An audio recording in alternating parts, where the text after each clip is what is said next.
welcome to Jessie Lynn's Ribbons. Tonight we're going to be talking about cancer with my hubby. So I do have a phone, so if you see me looking down, that is why. Go ahead and say who you are.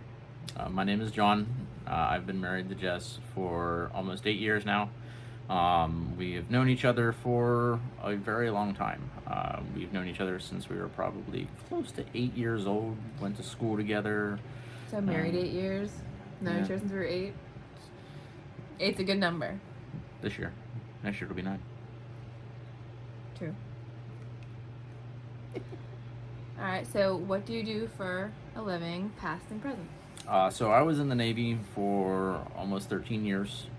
I can tell you how to take apart and put together an airplane. Did a lot of administrative things. Left there, odd jobs here and there, and then I went and became an EMT. It's my dream job. It's what I've always wanted to do. Love helping people. It's really an amazing time. And you're going to school? I am. So I'm going to school to become a paramedic. I've wanted to become a paramedic for almost as long as I wanted to be an EMT. Helping people really hits home, and this is the highest certification that I can get doing what I want to do. I want to be out on the street. I want to be helping people. Alright, so now we're going to get into when I first found my lump on my left breast. So when I called you that night could you please come home? And you said to me, why, what's going on? And I said, well, can you just come home? I just need to talk to you. And you're like, okay. And you came home. What were you thinking?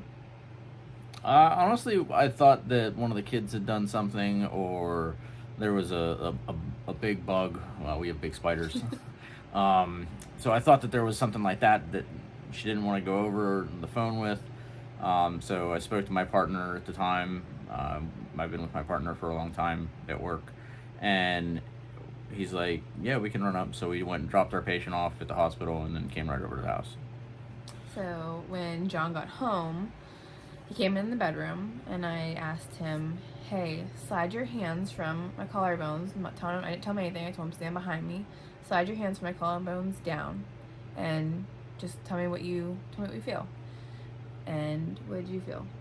So I felt a lump. I'm not entirely sure what it would have been, but I felt a lump on her left breast. I was a little confused. I didn't know why there would be a lump there, but I immediately told her, I was like, that's not right. You need to send a message to your doctor. You need to talk to your doctor. And what was mentally going through your mind when I told you? I was confused. I was really puzzled. I see things all the time, but I didn't know what it could have been. I tried to not make a rushed opinion, but I was concerned but more confused. Okay, and then, so this is probably 3 days later, we went to my doctor, my PCP, and I had her check my chest, and she gave us what she thought was a possible diagnosis, which, I mean, looking back now, obviously it was. I can't ever pronounce it, so I'm gonna let John pronounce it. So when we went to the doctor's office, like Jess said, they did a breast exam, and the doctor told us, she's like, I think it might be a fibroadenoma. That was a little bit of a relief, because, okay, fibroadenoma isn't, the worst thing that we thought it might have been, because, there were those thoughts. Is it cancer? We don't know. So, hearing that it was possibly something that wasn't, yeah, you get that relief, but until you know. And it was concerning. Okay, and then after all that, she wrote me a referral for a mammogram and a sonogram, or ultrasound, and we ended up going, and I had my mammogram first, even though I requested for the sonogram first. They said no. So I went in, did the mammogram. My last mammogram I had was back last year in September and didn't hurt at all. This time it hurt really badly. I mean, they were pulling everything into the machine, and took 5 minutes. I was done, and then they sent me to the room literally right next door, and I went and I had my ultrasound or sonogram, whatever you want to call it.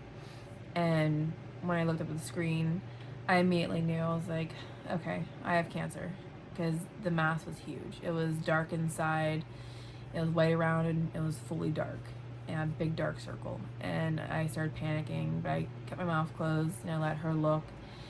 And she's like, I'm gonna go get the radiologist. And he came in, and with a smile on his face, he was like, yeah, you have cancer. And I'm like, are you serious right now? And he's like, yeah, you have cancer. And he's telling the lady, go ahead and schedule her for a breast surgeon and for scans and biopsies. And I'm just like panicking. I'm crying, and she's handing me tissues while he's like has a smile on his face, and it was just really creepy.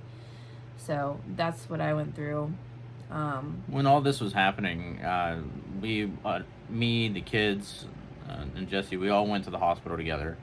And when we went there, when she got taken back to get her images done and her tests done, I took the kids back out to the car. They were getting, bored and anxious. They were just sitting there and getting irritated and starting to cause a ruckus. So I did what I thought was best. I took them out to the car. So I didn't know the results of her tests. I didn't know what was being said. I didn't know when she was done, anything like that. The next thing I heard from Jessie was when I got a phone call as she was walking out. I could tell that she was really upset, and I was holding it in though. I was doing really good. Where are you at? Where are you at? And I told her, I said, I took the kids out to the car. And then, next thing you know, she's on her way out, and she gets to the car, and I burst into tears. And I'm not a crier, but I burst into tears. And so before I could even tell you, what was the first thing that went through your mind? I didn't know. I was actually really curious, because I didn't know if they would have given her the results then, because typically in my experience they don't give you results right away. So I didn't think that was what it was. I think maybe she got some bad news, something happened with a family member, something like that. So my mind wasn't with where the tests were at the time. So I didn't jump immediately to what we were currently going through. Right. Okay, and then what did you feel when I told you that they said, you have cancer, even though, they didn't really have a right to do that just yet? Honestly, I tried to remain as optimistic as I could. I knew that that's what one individual had said, but I also knew that there was a lot of tests that needed to get done. There was a lot of, doctors that needed to be talked to, and just a mammogram and an ultrasound are not definitive tests. They're not, diagnosable tests. It requires interpretation. It requires pathology in order to diagnose cancer. So I knew that this wasn't going to be the last thing that we dealt with. So I tried to just be optimistic. I was like, okay, well, maybe that person was wrong. People make mistakes all the time. Let's, just try and be optimistic. We don't know what we don't know until we know. And I tried to do that, but I was also in shock. Jessie's a young lady, and hearing something like that, it's very, it's very scary. And I didn't think that this is what it was going to be. I thought it was very disturbing that a radiologist would come in and treat her the way that they did, just giving the results like that. Just it was very abnormal for me. Okay, so the next question is telling our parents. So John you called your parents first? Yeah, so I knew that I had to go to school that night, and I was trying to not jump to conclusions. We knew that something was going on. We didn't know what. So I called and I said, "Hey, we don't know what's going on, but we know something's going on. And if this does turn out to be something, we're going to need some help. I'm not Superman. I can't do everything, and I'm going to need help just myself." So my family was like, "Hey, we'll, whatever you need, we'll be there. We'll help you the best that we can." They did. And when the rubber did meet the road, they did come in for us. It was really. Well, we'll get to that. Yeah. I called my mom and dad. I told my mom, "Hey, don't tell my dad. Just, I want to let you know there is a lump, and we don't know what it is yet. They're saying it's cancer, but we need to get more testing done." So we cried, and we were scared, and it was really hard, especially telling my mom. So we've had a lot of cancer in our family. Like I said, we've had colon cancer, lung cancer, so throat cancer. I mean, this is all new territory with breast cancer, So we struggled on the phone for a good hour, 2 hours. So that was that question. Did you call the hospital the next day because of how they handled the news with me? Yeah, so I didn't actually know the name of the doctor, and because of what Jessie had went through, it was extremely traumatic for her. So all she remembered was somewhat of what the guy looked like. So I actually went to the hospital's webpage and I searched every radiologist, and I was able to narrow it down to a couple of them. And I had to find a photo because I couldn't remember the doctor's name at all. Because her interpretation results weren't even published yet. So I called up to the hospital and I said something, and they told me that it should never have happened that way, and that I should talk to a patient advocate in order to file a report so that they could make an investigation and not let that happen again. Yeah. Since you were with the kids in the waiting room for every single time all of my tests happened to me, what were they, how are they acting, how are they feeling because they knew that something was going on, it was possibly cancer. We were very open with our kids. We were very open since they were young, so they understand everything. I mean, most parents don't do that, but I believe in openness, I believe in honesty, I believe in no lying, so we told them immediately what the possibilities were. So Blue didn't really understand. He understood that everybody was upset. He didn't understand what it was, and still doesn't. But he did his best to be there for us in his own way. Red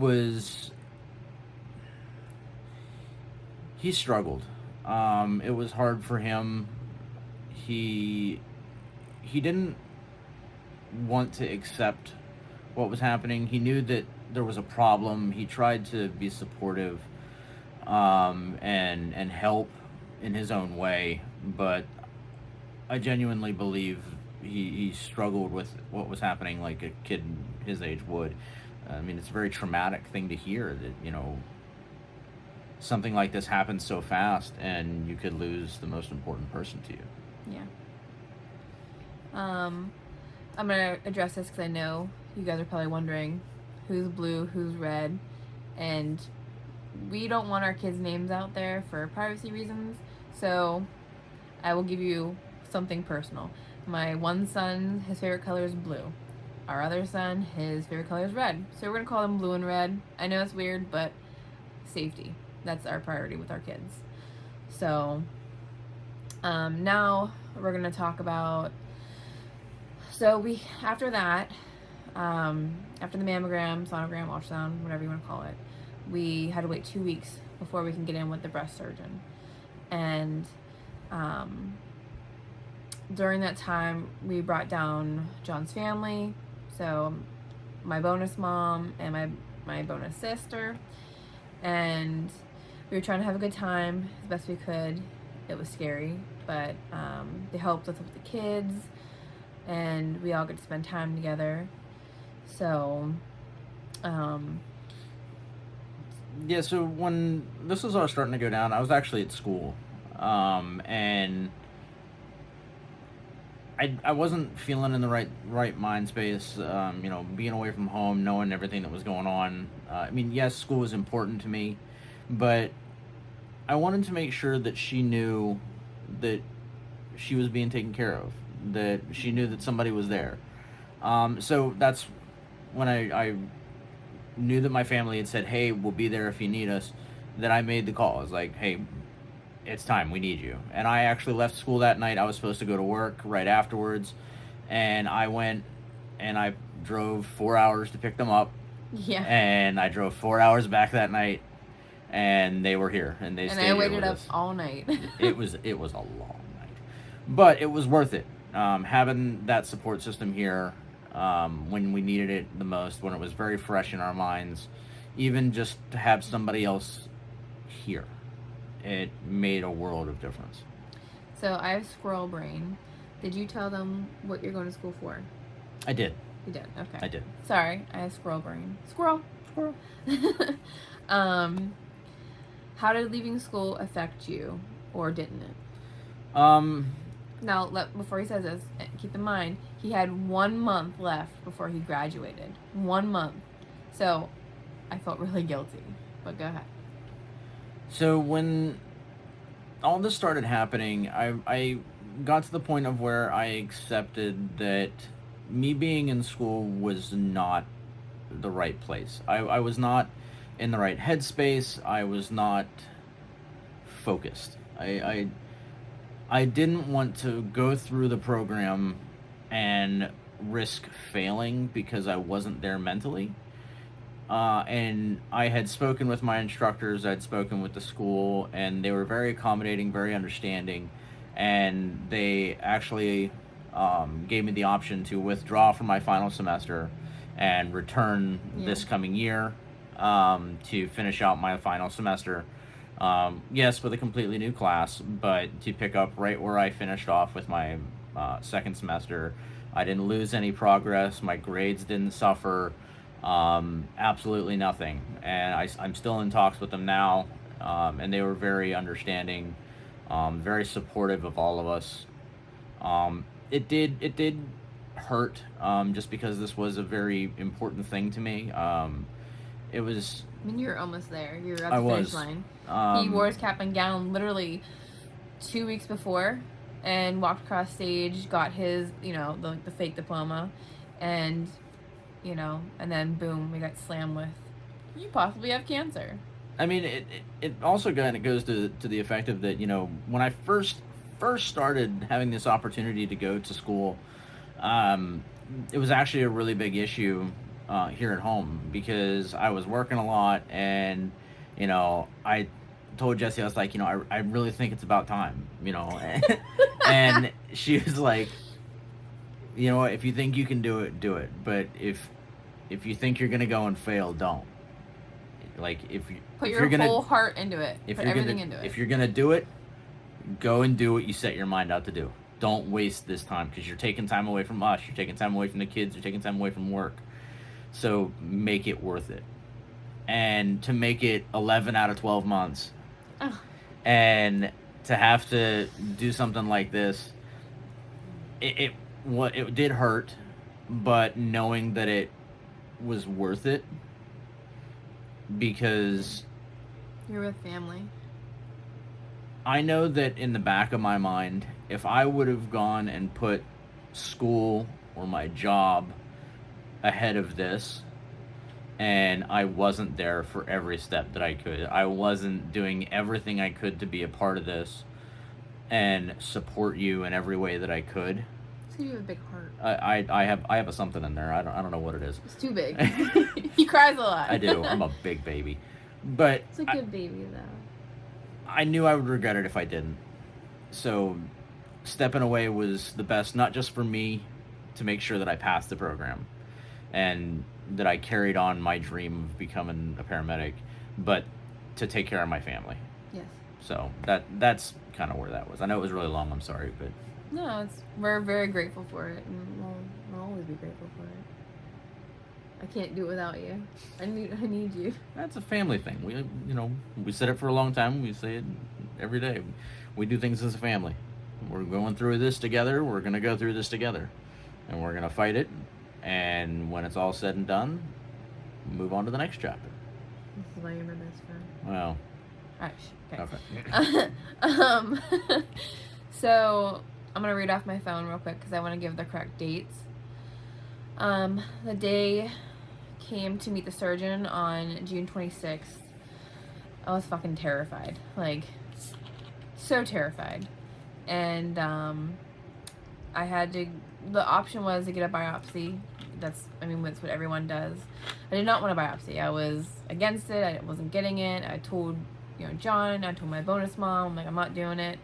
We get there and I meet my doctor, and I love her. Like, I've never felt more comfortable with a doctor in my life. And I'm sure she was very real. She tells you it like it is, and she's sweet too.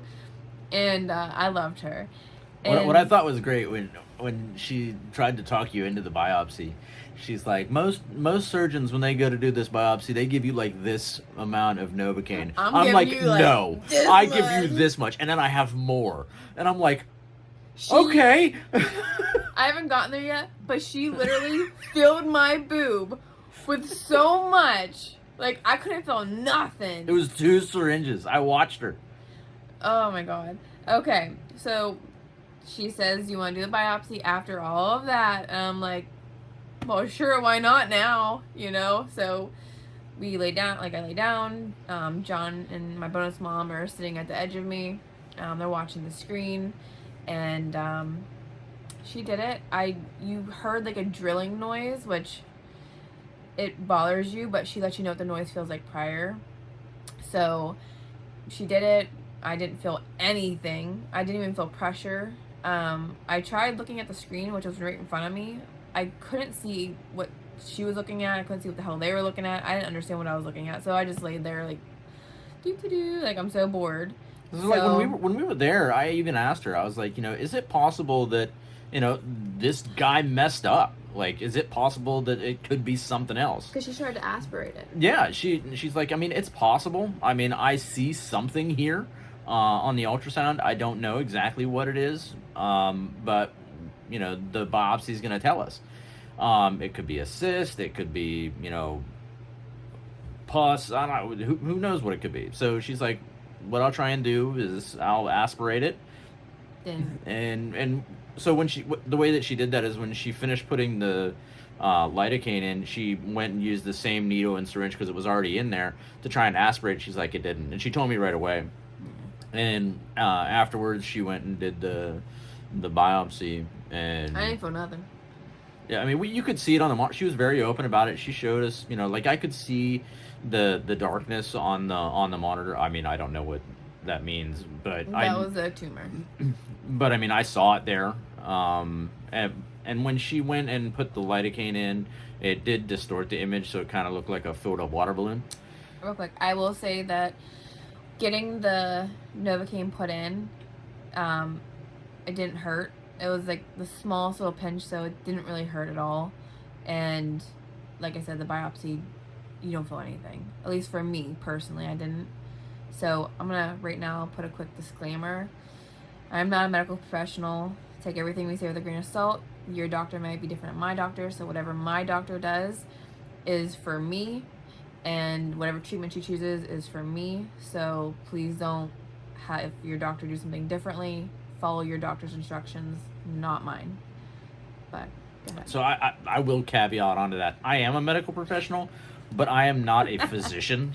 So I can tell you what I do as an EMT or as a paramedic student, and the things that we're taught. But just as she said, always consult your physician. They know your case. They know what you're going through. Their advice is much better than anything you're going to see online. Exactly.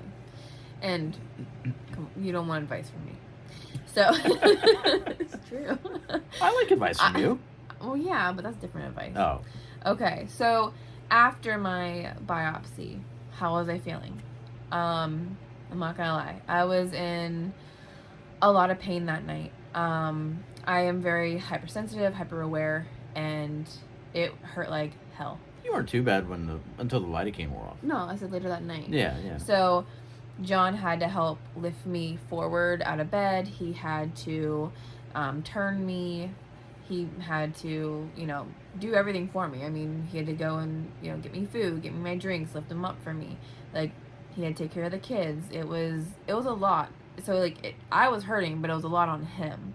So, it was painful, but that's what it was for me. Now, I don't know what it would be for you, but the biopsy did agitate my tumor, and it did make it grow some and swell, and it has grown since because of that, and the doctors aren't worried about it. So that's what I went through after the biopsy. So I did talk to the breast surgeon after this started showing up about, okay, when they did the biopsy, is there a chance that this could spread? Could this cause it to metastasize because they're opening up? Some cancers have that risk that when they do a biopsy, it has a chance that it could open it up and it can spread. It's called seeding. Yeah. According to her breast surgeon, that was not a risk with this type of this type of cancer, with breast cancer. She said that it is not a seedable cancer, which means that when it gets opened up like that, it does not spread that way. So when she said that it enlarged after the biopsy, the surgeon said that it was because it was inflamed and it was irritated, and it would continue to be that way. So there was no risk to the biopsy of it spreading, according to the surgeon. So we were told we would get the results probably by the next week, and we got them in 24 hours. So, and she wanted to move extremely fast because this was fast growing, and she was a little bit nervous, you could tell. So we scheduled an appointment for July 3rd to get the results. So we were waiting on all different results. I can't remember the names of them unless I pull it up on my phone, and I'm recording on you. So, but on July 3rd, because a few of the results were missing, prior to that, we so they got the pathology results the day later, but it wasn't something where we wanted to get the results over the phone. We wanted to sit down and we wanted to talk to the doctor. We wanted to have that in person. Obviously, with a life-changing decision like this, reading it on a piece of paper or reading it on your phone is nothing compared to that human experience. Having met this surgeon and how Jess felt with her, we wanted to be there and have her speak to us about it. And that's when, we had set that appointment for the 3rd. And when we went in there, well, before we went in, like Jessie said, there was some things that we didn't have the answers for. So we were waiting. So the reason why I paused and John cut in for me is because I'm getting anxiety really bad right now. So I remember that day, and I knew that I was like, it doesn't matter what I want really, but I didn't want to be told you have triple negative. I kind of want to be told it was HERS positive, so because I was told that if you have that, then you can take a pill for 5 years and you're good to go, maybe some surgery, radiation, whatever. And I was okay with that. I didn't want to do that, but I was okay with that. And that was the result I was waiting on, and that was the result that scared me the most, because I knew I had invasive ductal carcinoma. I knew it was 2B. I knew it was grade 3. I did not know if I was triple negative or HERS positive or whatever yet. I also didn't know if I had any mutations yet for my genetics. I was still waiting for that result. So that's where we were in that moment.